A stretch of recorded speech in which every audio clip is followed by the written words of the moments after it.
റബ്ബേ, സോഷ്യൽ എന്തോരം പഠിക്കാനുണ്ട്. ജോഗ്രഫിയിൽ ഈ ചാപ്റ്ററുകളൊക്കെ ഉണ്ട്. ആ ഹിസ്റ്ററിയിൽ ഞാൻ ഈ കേരളത്തിൽ എന്ത് പഠിക്കും? ആദ്യം വർഷം പഠിച്ചാലോ, അല്ലെങ്കിൽ വേണ്ട. ഈ റെവല്യൂഷനും ഇല്ല. ഇന്ന് മൊത്തം ഉറങ്ങാണ്ടിരുന്ന് രാവിലെ വരെ പഠിക്കുക, എന്നാലേ തീരത്തുള്ളൂ. ഞാൻ ആദ്യം പഠിക്കട്ടെ. ഇതെന്താണ്?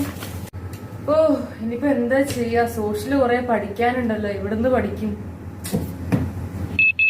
കണ്ടില്ലെങ്കിൽ നഷ്ടം. SS എക്സാമിന് ഉറപ്പായി വരുന്ന 10 ചോദ്യങ്ങൾ. ഇപ്പൊ തന്നെ തുടങ്ങാലോ. ഏത് ബുക്ക് എടുക്കണം? ഇതൊക്കെ എവിടെയാണ് ഉള്ളത്? ഓ, ഫസ്റ്റ് ചാപ്റ്റർ ആയിരുന്നോ? എന്തൊരു കഷ്ടമാണിത്. എന്തോരം എഴുതാനുണ്ട്. സമയം എത്രയായി? ഒരുപാട് ലേറ്റ് ആയല്ലോ. ഞാൻ നോട്ട് പോലും ഇത്ര എഴുതിയിട്ടുണ്ടാവില്ല. ക്വസ്റ്റ്യൻ കിട്ടി. എസ് നോക്കട്ടെ. എസ് തന്നെ പോയി. ഞാൻ ഫ്രഞ്ച് റവല്യൂഷൻ എഴുതി, ചോദിച്ച ചൈനീസ് റവല്യൂഷൻ.